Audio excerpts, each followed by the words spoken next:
Hello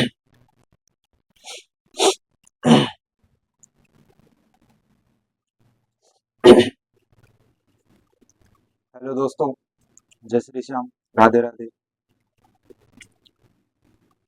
मैं Deepak Sharma Shyam paramedical classes के इस ऑनलाइन प्लेटफॉर्म पर आपका हार्दिक अभिनंदन करता हूं।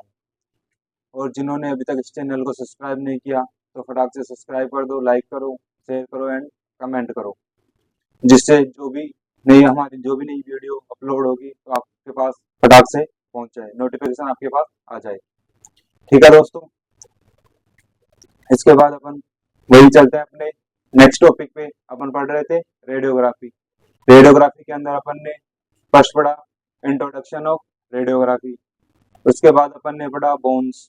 ठीक है दोस्तों, बोन्स के बाद अपन ने पढ़ा चेस्ट पीए। चेस्ट पीए के बाद अपन ने पढ़ा चेस्ट एपी। फिर उसके बाद दोनों में डिफरेंस कि एंटीरियर टू पोस्टीरियर क्या होता है, पोस्टीरियर टू एंटीरियर क्या होता है, चेस्ट पीए अपन क्यों करते हैं, चेस्ट एपी अपन क्यों करते हैं। ठीक है दोस्तों, उसके बाद अपने को नेक्स्ट टॉपिक आता है अपना चेस्ट लेटरल। कौन सा आता है अपना chest lateral. Chest lateral view अपन एक तो क्यों करते हैं, कैसे करते हैं, कोई तो रीजन होगा चेस्ट लेटरल करने का। चेस्ट एपी कर रहे हैं अपन, चेस्ट पीए कर रहे हैं, तो चेस्ट लेटरल करने का भी कोई रीजन होगा। सर्वप्रथम अपने चेस्ट लेटरल आता है कि लेटरल पोजीशन अपन बनाते कैसे हैं, लेटरल पोजीशन अपन बनाते कैसे हैं। तो अपने को लेटरल पोजीशन बनाने के लिए जो जिसके सापेक्ष अपन कर रहे हैं, एक तो केसिट और पेशेंट। ठीक है, दोनों के सापेक्ष अपन करें केसिट और पेशेंट। तो अपने को केसिट एंड पेशेंट के बीच, एक दूसरे के बीच 90 डिग्री का एंगल अपने को बनाना है। 90 डिग्री एक दूसरे के परपेंडिकुलर होने चाहिए। केसिट और पेशेंट एक दूसरे के अपने परपेंडिकुलर होने चाहिए। ठीक है दोस्तों, तो वही अपना फर्स्ट एनाटॉमी। चेस्ट की एनाटॉमी क्या होती है, जो कि अपन चेस्ट पीएम में पढ़ चुके कि लंग्स होते हैं, ट्रेकिया होता है, स्टर्नम होती है, हार्ट होता है। ठीक है दोस्तों, वो अपनी होती है एनाटॉमी। इसके बाद आते हैं अपने पेशेंट प्रिपरेशन। अपनी आती है पेशेंट प्रिपरेशन। पेशेंट प्रिपरेशन क्या होती है कि अपने को जो भी मेटेलिक मेटल है, जो भी मेटेलिक मेटल है वो रिमूव करना है। कहाँ से रिमूव करना है कि अपने थोरेसिक रीजन से या चेस्ट रीजन से। कोई भी मेटेलिक मेटल है,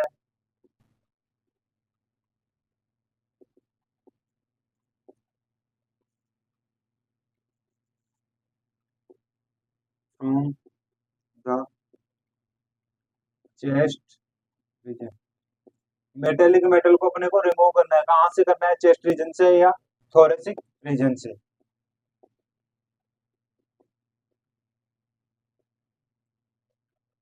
और नेक्स्ट आता है अपने को पेशेंट को अपने को हॉस्पिटल गाउन पहनाना है, तो put on the hospital gown.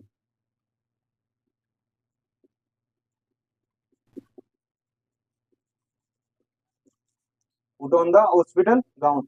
अपने को मेटेलिक मेटल, जो भी मेटेलिक मेटल है वो रिमूव करवाना है पेशेंट की, कहाँ से, चेस्ट रीजन से, और पेशेंट को हॉस्पिटल गाउन पहनाना है।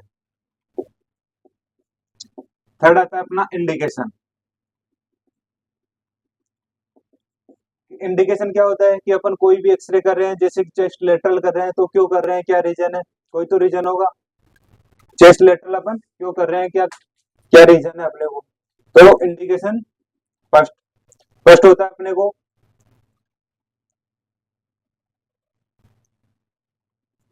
To see the lateral side pathology. Lateral side की पैथोलॉजी देखने के लिए अपने को करना पड़ता है चेस्ट लेटरल। सामने से जो सामने की जो पैथोलॉजी है वो देखने के लिए तो अपन करते हैं जनरली चेस्ट पीए, जनरली करते हैं अपन चेस्ट पीए। जो पेशेंट अपने डिपार्टमेंट में नहीं आ सकता, जो पेशेंट अपने डिपार्टमेंट में नहीं आ सकता, तो अपन उसका करते हैं चेस्ट एपी। वहीं जहां वार्ड में जाके या आईसीयू में जाके जो भी व्यू अपन लेते हैं वो करते हैं अपन चेस्ट एपी। उसमें अपन कोई भी पैथोलॉजी देखने के लिए, तो पैथोलॉजी आगे से दिख जाएगी, पीछे से दिख जाएगी, लेकिन लेटरल साइड की जो पैथोलॉजी है उसको देखने के लिए अपन करते हैं चेस्ट लेटरल व्यू। सेकंड है कि लेटरल साइड के जो फ्रैक्चर है, लेटरल साइड का जो फ्रैक्चर है उसको देखने के लिए, तो lateral fracture ribs, lateral side के जो रिब्स में जो फ्रैक्चर है उसको देखने के लिए अपन करते हैं। सामने से जो एपी या पीए में जो फ्रैक्चर है, सामने anterior to posterior, posterior to anterior जो भी फ्रैक्चर है उसको देखने के लिए अपन करते हैं चेस्ट पीए या एपी। लेकिन लेटरल साइड का जो फ्रैक्चर है उसको देखने के लिए करते हैं अपन चेस्ट लेटरल व्यू। ठीक है दोस्तों, उसके बाद अपन करते हैं कि पोजीशन ऑफ फॉरेन बॉडी, कोई भी फॉरेन बॉडी की पोजीशन अपने को देखनी है कि कहाँ है, कहाँ पे ये फॉरेन बॉडी है, उसको उसकी पोजीशन देखने के लिए अपन करते हैं चेस्ट लेटरल व्यू। तो पोजीशन ऑफ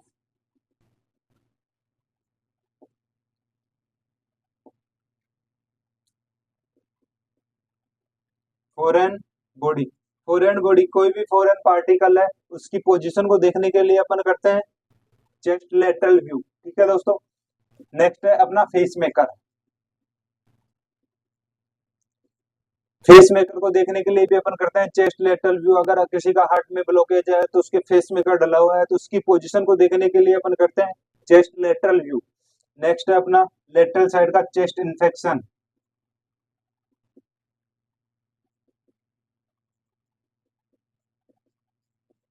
लेटरल साइड के इन्फेक्शन को देखने के लिए, लेटरल चेस्ट के अंदर लेटरल साइड का जो इन्फेक्शन होता है उसको देखने के लिए अपन करते हैं चेस्ट लेटरल। सामने से जो इन्फेक्शन है, एंटीरियर इन्फेक्शन है या पोस्टीरियर इन्फेक्शन है, तो उसको देखने के लिए अपन करते हैं चेस्ट एपी या चेस्ट पीए। लेकिन जो लेटरल साइड का जो इन्फेक्शन है उसको देखने के लिए अपन करते हैं चेस्ट लेटरल व्यू। ये होते हैं अपने इंडिकेशन। नेक्स्ट आता है ईटीसी, ये अपने चेस्ट लेटरल व्यू के इंडिकेशन।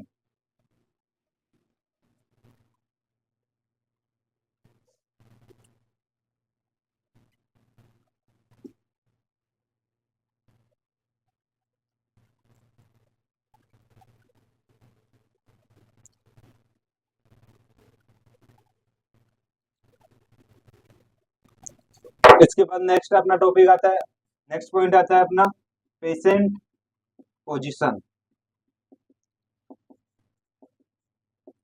कि अपन जैसे चेस्ट लेटरल व्यू कर रहे हैं तो उसकी पोजीशन कैसे कैसे अपन उसकी पोजीशन बनाएंगे कि अपना व्यू बिल्कुल क्लियर आए। उसके लिए अपने को पोजीशन की रिक्वायर्ड होती है, तो अपने को कैसे पोजीशन बनानी है उसकी वो देखना है। तो सर्वप्रथम अपने को पेशेंट को चेस्ट स्टैंड पे खड़ा करना है। सर्वप्रथम पेशेंट को अपने को चेस्ट स्टैंड पे खड़ा करना है। अब चेस्ट स्टैंड पे अपने को कैसे खड़ा करना है, लेटरल पोजीशन में अपने को खड़ा करना है। लेटरल पोजीशन कौन सी होती है कि अपने को जो चेस्ट स्टैंड है या एक्सरे के सीट है और जो पेशेंट है उसके बीच में अपने को 90 डिग्री का एंगल देना है, एक दूसरे के परपेंडिकुलर होने चाहिए। तो सर्वप्रथम अपने को पेशेंट को चेस्ट स्टैंड पे करना है, तो patient is asked to chest stand in lateral position। सर्वप्रथम क्या करना है अपने को, चेस्ट स्टैंड पर लेटरल पोजीशन में खड़ा करना है। अब लेटरल पोजीशन में कैसे खड़ा करना है कि अपने को कौन सी साइड से रिकमेंडेड है, कौन सी साइड में अपने इन्फेक्शन देखना है, लेफ्ट देखना है या राइट देखना है। तो जो रिकमेंडेड है, रिकमेंडेड साइड है उस साइड से अपने को, रिकमेंडेड साइड है जिस साइड से अपने को एक्सरे चाहिए, जिस साइड से इन्फेक्शन है या कोई भी फ्रैक्चर रिप्स है उसको देखने के लिए वो साइड टच होनी चाहिए एक्सरे के सीट के, वो वाली साइड टच होनी चाहिए एक्सरे के सीट के। जैसे कि मेरी राइट साइड है, राइट साइड में इन्फेक्शन देखना है मेरे को, तो मेरे को इस तरह खड़ा होना है। जो एक्सरे के सीट है, ये बोर्ड को अपन माने एक्सरे के सीट और मैं पेशेंट, तो दोनों के बीच में 90 डिग्री का एंगल ऐसे बनेगा। ये होती है 90 डिग्री लेटरल पोजीशन। ठीक है, नेक्स्ट पोजीशन, नेक्स्ट पॉइंट आता है अपना कि अपने को अप्रोक्सीमेट साइज की कैसेट लगानी है। अप्रोक्सीमेट साइज की अपने को कैसेट लगानी है।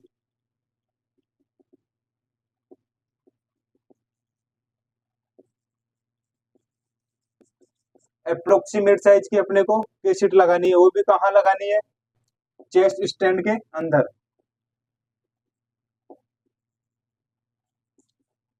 कि पेशेंट के अकॉर्डिंग, या तो पेशेंट मोटा होगा या पतला होगा, ठीक है, या अडल्ट होगा या बच्चा होगा, तो उसके अकॉर्डिंग अपने को एक्सरे कैसेट लगानी है कि जैसे पेशेंट को रिक्वायर्ड है उसके अकॉर्डिंग अपने को कैसेट लगानी है।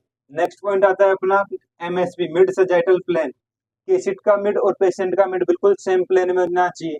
जो कैसेट का मिड है लेटरल पोजीशन में, जो कैसेट का मिड है वो, और जो पेशेंट का कैसेट का मिड और पेशेंट का मिड, लेटरल पोजीशन में पेशेंट का जो मिड है और कैसेट का जो मिड पॉइंट है वो बिल्कुल एक दूसरे के सेम प्लेन में आने चाहिए, तो मिड सजाइटल प्लेन।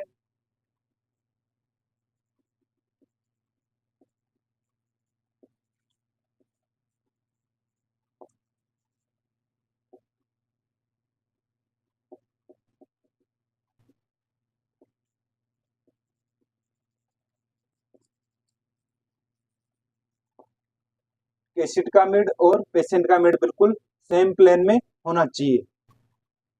इसके बाद नेक्स्ट पॉइंट आता है अपना कि जो पेशेंट के बोथ हैंड है, पेशेंट के दोनों हाथ होने चाहिए over the head.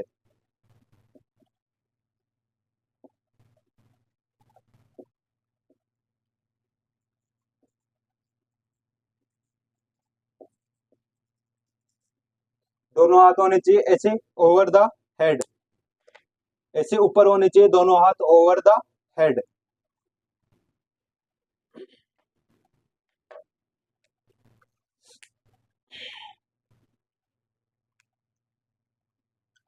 Next point आता है अपना कि कैसेट का जो अपर एंड है, कैसेट का अपर एंड, कैसेट का अपर एंड होना चाहिए 2 inch above the shoulder region. तो upper end of the x-ray cassette of the x-ray cassette 2 inch 2 inch above the shoulder region. Cassette का अपर एंड अपने shoulder region से 2 inch ऊपर होना चाहिए।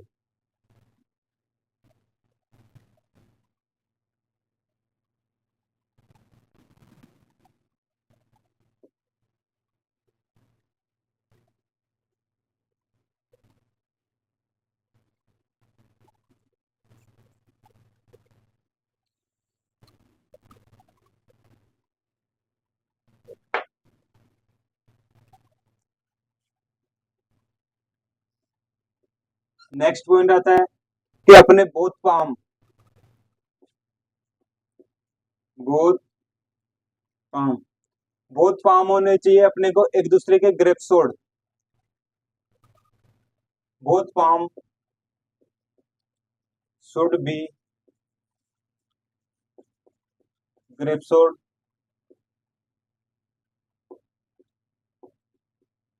Opposite elbow.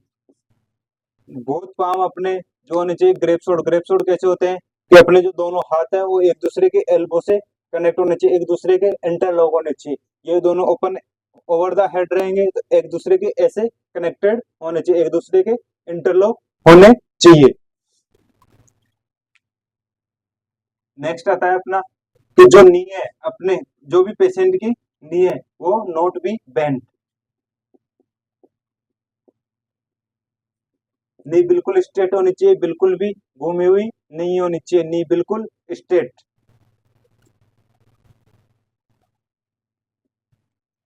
नेक्स्ट पॉइंट आता है अपना कि पेशेंट को अपने को स्ट्रेट पोजीशन में खड़ा करना है, बिल्कुल पेशेंट स्ट्रेट पोजीशन में होना चाहिए। Patient stand to straight position, patient बिल्कुल स्ट्रेट पोजीशन में होना चाहिए, बिल्कुल पेशेंट में कोई भी, जैसे कि बिल्कुल सीधा खड़ा होना है पेशेंट को, पेशेंट ऐसे खड़ा रहेगा बिल्कुल सीधा, ऐसे लूज नहीं रहना है, पेशेंट को बिल्कुल स्ट्रेट पोजीशन में खड़ा रहना है। नेक्स्ट आता है अपना centre as.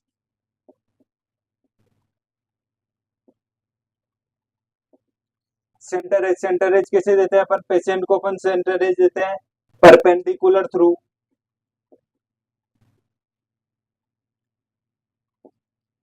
Mid of costal ribs number 4 and 5 से।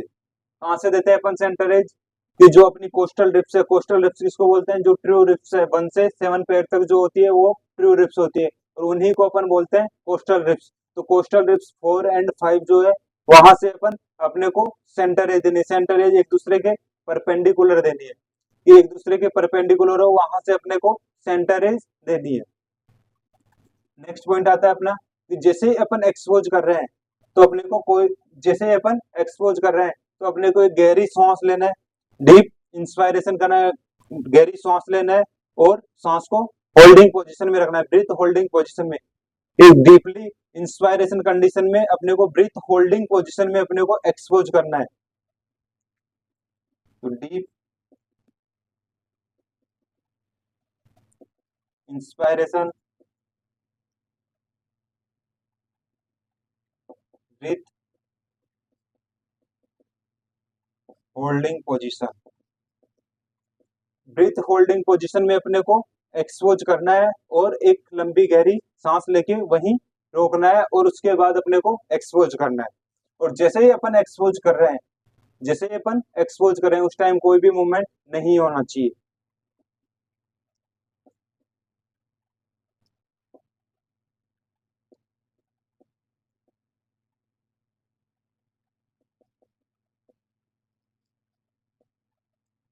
एक्सपोजर टाइम, एक्सपोज करते टाइम अपने को पेशेंट में कोई भी मूवमेंट नहीं होना चाहिए। ये होती है अपनी पेशेंट पोजीशन, ये होती है अपनी पेशेंट पोजीशन। इसके बाद अपन पढ़ते हैं एक्सपोजर चार्ट।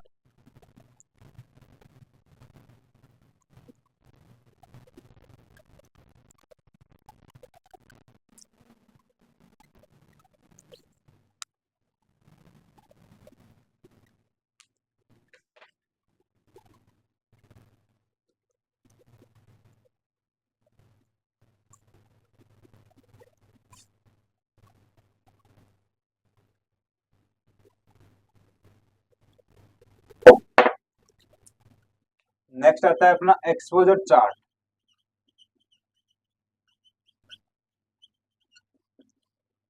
कि अपने को पेशेंट को कितना, कितनी टेक्निक देनी है, कितना फैक्टर देना है, वो होता है अपना एक्सपोजर चार्ट। कितनी डिस्टेंस रखनी है, ग्रिड यूज में ले रहे हैं, बकी यूज में ले रहे हैं, ट्यूब एंगल दे रहे हैं, कैसेट की साइज कितनी है, सेंटरेज अपन कहाँ से दे रहे हैं, वो होता है अपना एक्सपोजर चार्ट। एक्सपोजर चार्ट में सबसे पहले आता है अपना एमए, सबसे पहले आता है एमए। एमए कितना देते हैं अपन, 200। ये अपन ने फिक्स कर रखा है कि अपन 200 देंगे या 300 देंगे या 500 देंगे, अलग अलग मशीन में अलग अलग होता है, उसके अकॉर्डिंग अपन देते हैं एमए। एमए वैसे क्या होता है, ट्यूब करंट। ट्यूब करंट क्या होता है कि नंबर ऑफ फोटोन्स, कितने फोटोन्स निकल रहे हैं, वो होता है अपना एमए।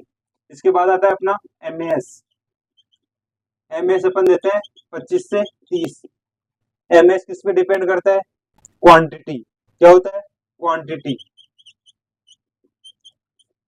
कि जो नंबर ऑफ फोटोन्स निकल रहे हैं, कितनी क्वांटिटी में निकल रहे हैं, कितनी संख्या में निकल रहे हैं, वो होते हैं अपने एमएस। इसके बाद आता है अपना टाइम, कि अपने को कितने टाइम के लिए एक्सपोज करना है। इसके लिए अपना फॉर्मूला है एमएस अपॉन एमए। तो ये होता है अपना 0.1252 टू 0.15 सेकेंड, ये होता है अपना टाइम। इसके बाद आता है अपना केवीपी। इसके बाद आता है अपना केवीपी। केवीपी अपन देते हैं 60 टू 65। अब केवीपी क्या होता है, क्वालिटी। क्या होता है, क्वालिटी, कि जो पेनिट्रेशन पावर है, क्या होता है, पेनिट्रेशन, पेनिट्रेशन पावर, कि जो वेदन क्षमता है वो कितनी है। जितनी वेदन क्षमता ज्यादा होगी वो क्वालिटी उतनी अच्छी आएगी, जो भी अपना व्यू है उसकी क्वालिटी उतनी अच्छी आएगी, वो होती है अपना केवीपी। इसके बाद आता है अपना एसआईडी। एसआईडी क्या होता है, distance, source to image distance, वो रखते हैं अपन 100 सेंटीमीटर, 100 सेंटीमीटर या 40 इंच। इसके बाद आता है अपना ग्रिड। ग्रिड अपन यूज में ले रहे हैं या नहीं ले रहे, तो अपन चेस्ट के अंदर अपन ग्रिड, जनरली ग्रिड यूज में नहीं लेते, तो इसमें ग्रिड नो। बेसिक ग्रिड क्या होता है, ग्रिड होता है अपनी जो लो एनर्जी की जो रेडिएशन है, लो एनर्जी की रेडिएशन या स्कैटर रेडिएशन, जो स्कैटर रेडिएशन है उनको एब्जॉर्ब करना। इससे क्या होता है, जो फिल्म की क्वालिटी है उस पर प्रभाव, फिल्म की जो क्वालिटी है वो इंक्रीज होती है। ग्रिड के बाद में आता है अपना ट्यूब एंगल। ट्यूब एंगल अपन नहीं दे रहे तो नो। इसके बाद आता है अपना कैसेट साइज। कैसेट साइज अपन कौन सी कैसेट यूज में ले रहे हैं, कैसेट की साइज क्या होगी, कैसेट की साइज होगी 14x17 या 14x14, ये होती है अपनी कैसेट साइज। नेक्स्ट आती है अपनी सेंटर एज। सेंटर एज अपन कहां से दे रहे हैं, perpendicular to costal ribs number 4 and, जो कोस्टल रिप्स 4 एंड 5 नंबर की जो कोस्टल रिप्स है वहां से अपन सेंटर एज दे रहे हैं। जैसे अपन सेंटर एज दे रहे हैं उसके बाद कोई भी मूवमेंट नहीं होना चाहिए। ये होता है अपना एक्सपोजर चार्ट।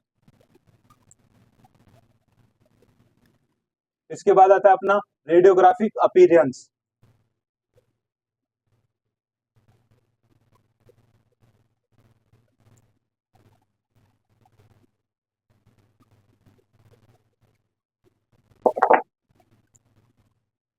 सिक्स नंबर का आता है अपना रेडियोग्राफिक अपीयरेंस। रेडियोग्राफिक अपीयरेंस क्या होता है कि अपने को जैसे अपन एक्सरे कर रहे हैं, कोई भी एक्सरे कर रहे हैं तो उस पार्ट में अपने को क्या क्या दिख रहा है, क्या क्या अपने को शो हो रहा है, वो होता है अपना रेडियोग्राफिक अपीयरेंस। तो फर्स्ट आता है अपना, फिर अपने को क्या दिखेंगे, पहले तो लंग्स,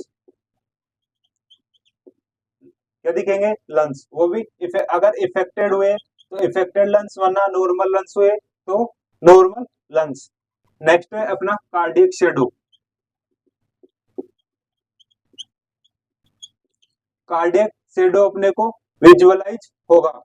नेक्स्ट है डोम ऑफ डायफ्राम।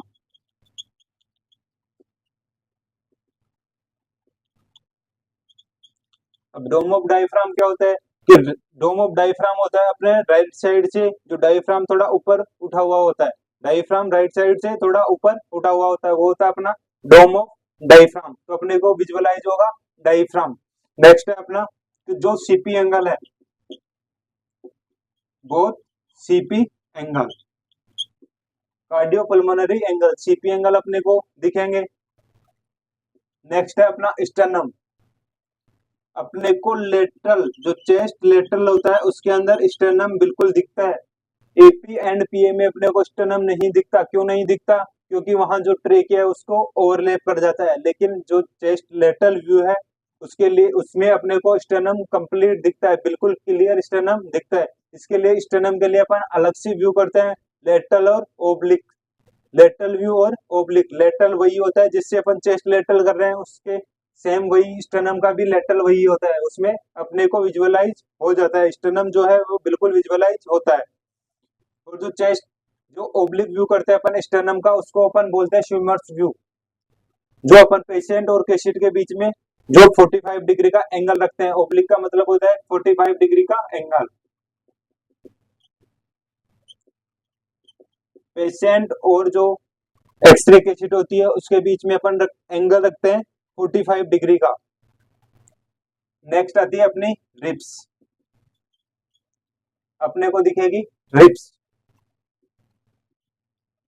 एटीसी, ये अपने को विजुअलाइज होते हैं लगभग। और भी है जैसे कि क्लेविकल है, स्केपुला है, थोड़ा बहुत वो भी दिखे ही दिखेंगे। तो अपने को लगभग ये सारी चीजें चेस्ट लेटरल के अंदर विजुअलाइज होगी। ठीक है दोस्तों, इसी प्रकार अपना चेस्ट लेटरल व्यू कंप्लीट होता है। चेस्ट लेटरल व्यू कंप्लीट होता है, उसके बाद अपन नेक्स्ट टाइम पढ़ेंगे नेक्स्ट व्यू, जैसे कि चेस्ट ओब्लिक व्यू। तो जिन्होंने अभी तक चैनल को सब्सक्राइब नहीं किया, प्लीज चैनल को ज्यादा से ज्यादा सब्सक्राइब करो, लाइक करो, बेल आइकन को प्रेस करो, जिससे जो भी नई वीडियो आती है सबसे पहले आपके पास पहुंचे। ठीक है दोस्तों, राम राम दोस्तों, राधे राधे।